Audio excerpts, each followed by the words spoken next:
2026년 2월 19일 새벽기도에 오신 여러분을 주님의 이름으로 축복하며 환영합니다. 오늘 우리에게 주신 하나님의 말씀은 요한복음 6장 41절에서 59절까지의 말씀입니다. 요한복음 6장 41절에서 59절까지의 말씀인데요. 대표적으로 41, 42절만 읽도록 하겠습니다. 41절입니다. 자기가 하늘에서 내려온 떡이라 하심으로 유대인들이 예수에 대하여 수군거려 이르되 이는 요셉의 아들 예수가 아니냐. 그 부모를 우리가 아는데 자기가 지금 어찌하여 하늘에서 내려왔다 하느냐. 아멘. 저는 종종 장례식에 가서 예배를 드릴 때가 있습니다. 또한 예배를 드릴 때 설교를 감당할 때가 주어집니다. 그럴 때마다 복음을 전해야 한다라는 부담을 늘 가지고 있습니다. 그러나 한편으로 장례를 맞이한 가족들이 처한 상황을 생각할 때 가장 필요한 것이 복음이면서도 동시에 원색적인 복음 전파가 자칫 역효과를 내고 상처만 줄 수 있다고도 생각을 합니다. 한 성도님은 어머님을 보내면서 장례 예배를 드리는데 많은 성도님들이 또한 설교에서 어머니께서 좋은 곳에 가셨다, 잘 되신 것이다 라는 말을 듣고 너무 마음에 상처를 받았다라는 말을 듣기도 했습니다. 나는 우리 어머니가 좀 더 내 옆에 있었으면 좋았을 것 같은데 엄마가 아파도 엄마가 힘들어도 내 옆에 있는 것이 더 좋은 것이 아닌가라는 생각을 하고 있는데 왜 그렇게 엄마가 잘 됐다, 좋은 곳에 가셨다라는 말을 하는지 그것이 마음에 큰 상처가 되었다라는 이야기도 들었습니다. 서로의 입장이 이해가 됩니다. 그래서 늘 장례 예배는 많이 조심스럽습니다. 불편한 이야기지만 내용을 바꾸거나 타협하지 않으면서도 동시에 상처가 되지 않도록 그 이야기를 전달하는 것은 참 어려운 일입니다. 현대를 살아가는 사람들을 보면 늘 결정과 상황 판단에 신중한 것을 확인하게 됩니다. 누군가가 확실하게 끌어주기를 기대하면서도 또한 권위적인 카리스마를 가지고 강압적으로 이끄는 것은 불편해합니다. 오늘 본문을 보면 당시 메시아를 기다리던 사람들도 원색적인 강한 말에는 부담을 느꼈음을 확인하게 됩니다. 오늘 본문을 봅시다. 41절에 예수님은 스스로를 향해 생명의 떡이다 라고 굉장히 큰 원색적이고 복음적인 말씀을 합니다. 그러자 사람들이 수군거립니다. 42절입니다. 이르되 이는 요셉의 아들 예수가 아니냐. 그 부모를 우리가 아는데 자기가 지금 어찌하여 하늘에서 내려왔다 하느냐. 이들을 불편하게 한 것은 스스로를 향해 생명의 떡이라고 하는 것이 아닙니다. 하늘에서 내려왔다라는 것이 이들을 불편하게 합니다. 왜냐하면 굉장히 원색적인 표현이기 때문입니다. 오늘 예수님 앞에 있는 사람은 예수님을 대적하려고 했던 바리새인들이 아닙니다. 이들은 예수님의 말에 트집을 잡아 공격하려는 사람들도 아닙니다. 사실 어떻게 보면 어떻게 해서든 믿으려고 했던 사람입니다. 예수님이 좋아서 가버나움까지 찾아온 자들. 그런데 이 말씀은 너무나 원색적이어서 이러한 이들에게도 너무나 힘든 말씀이었습니다. 그런 자들을 향해 44절에 예수님은 더욱더 본질적인 말씀을 합니다. 나를 보내신 아버지께서 이끌지 아니하시면 아무도 내게 올 수 없으니 오는 그를 내가 마지막 날에 다시 살리리라. 굉장히 중요한 예정론입니다. 어차피 나를 믿도록 예정된 사람만 믿게 될 것이다 라는 말씀입니다. 주님이 사람들의 마음을 몰라서 이렇게 말씀하셨을까? 그렇지 않습니다. 예수님께서 니고데모를 만났을 때 그에게 맞추어 대화를 하셨고 사마리아 여인에게도 처지와 수준을 맞추어 대화를 이끌어 가지 않으셨습니까? 그런데 오늘 본문에 예수님이 그들의 상황을 전혀 모르고 이렇게 말씀하셨을까? 그렇게 보이진 않습니다. 그럼에도 불구하고 오늘 본문은 사실 굉장히 강력한 말씀입니다.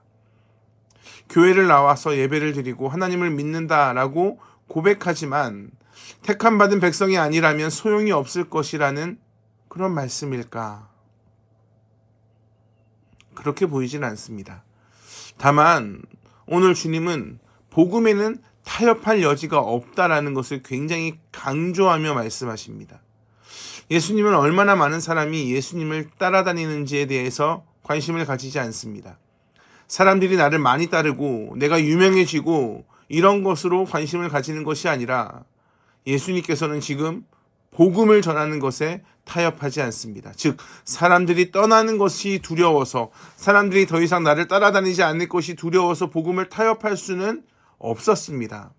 즉 니고데모와 사마리아 여인에게는 따뜻하게 대한 것이 그들이 주님이 보시기에 호감이고 그들이 주님이 보시기에 괜찮아서 그들이 나에게 굉장히 나이스한 착한 사람이라서 이렇게 대한 것이 아니라 좋은 사람만 내 옆에 두고 그렇지 않고 수군거리는 사람은 옆에 두고 싶지 않아서 이렇게 말씀한 것이 아니라 지금 예수님은 복음의 본질을 말씀하고 계십니다. 아버지께서 내게 이끌지 아니하시면 아무도 나를 믿지 않을 것이다 라는 말씀을 하고 계십니다. 즉 예수님은 복음의 본질에 대해서는 조금의 타협의 여지가 없으십니다. 지금 예수님을 따라다니는 자들 중에 가룟 유다도 있습니다. 이 사람은 예수님을 팔 사람입니다. 그러나 많은 사람들 앞에서 예수님의 제자라는 타이틀을 가지고 예수님의 바로 옆에 있습니다. 왜 있습니까? 예수님을 팔 사람인데. 영생에 관심이 아니라 권세와 물질에 관심이 있는 사람이기 때문에 예수님의 옆에 있습니다. 주님은 스타가 되기 위해, 더 큰 무리를 만들기 위해 이 땅에 오지 않으셨습니다. 주님은 하나님의 나라를 전하기 위해 이 땅에 오셨습니다. 또한 오늘을 살아가는 자들에게 영생, 즉 다시 살아날 것이 얼마나 비현실적인지를 이야기하고 계십니다. 오늘을 살아가는 겁니다.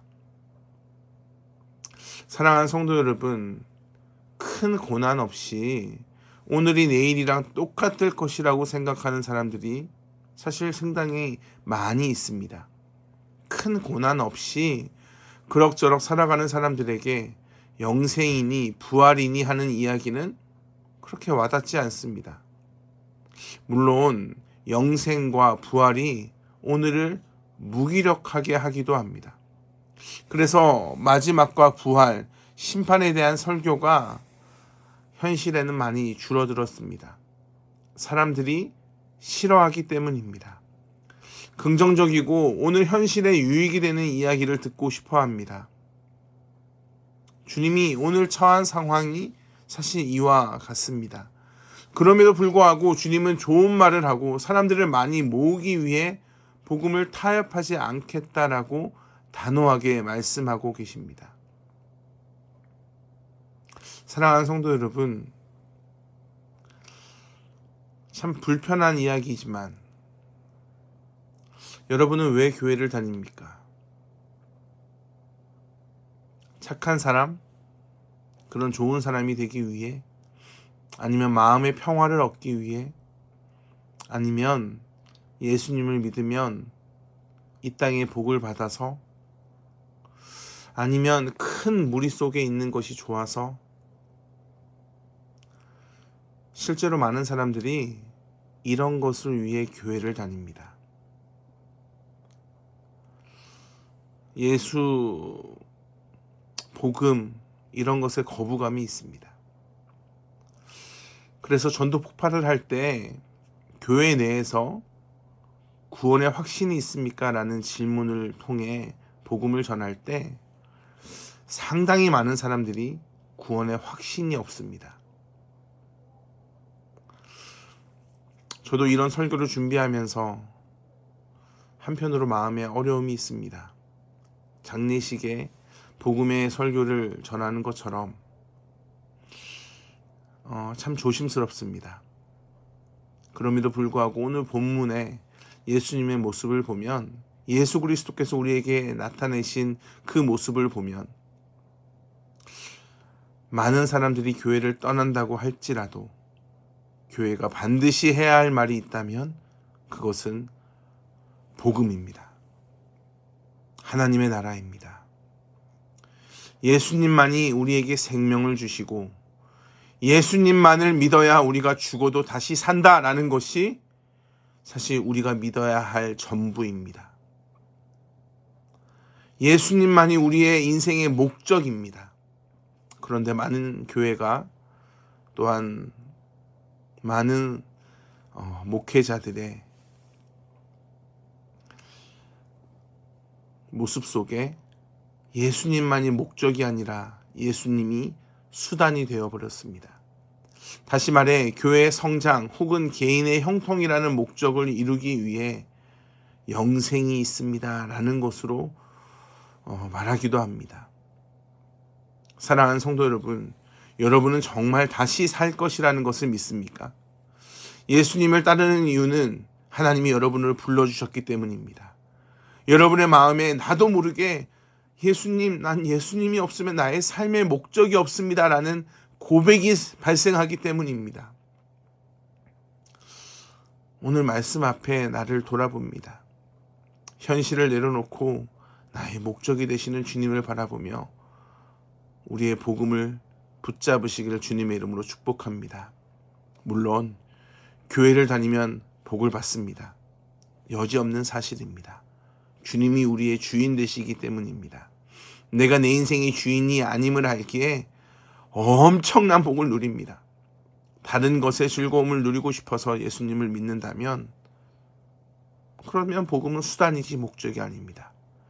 그러나 우리는 예수님을 목적으로, 오직 예수님만이 여러분의 목적이기에 복음만이 우리의 유일한 목적이 되길, 그리고 주께서 주시는 풍성한 복을 누리시길 주님의 이름으로 축복합니다. 기도하겠습니다. 사랑과 은혜가 풍성하신 아버지 하나님, 은혜와 사랑에 감사합니다. 복음에는 타협이 없습니다. 주님, 끝까지 이 복음을 유지하며 하나님을 바라보는 성도 되게 하여 주시옵소서. 감사합니다. 사랑이 많으신 예수 그리스도의 이름으로 기도합니다. 아멘. 우리 주 예수 그리스도의 은혜와 하나님의 풍성하신 사랑과 성령 하나님의 내주하시며 교통하시는 은혜가 오늘 또 예수님만을 목적으로, 하나님만을 목적으로 삼아 세상에서 승리하기를 소망하는 한 분 한 분 위에 영원토록 함께 하시길 간절히 축원하옵나이다. 아멘.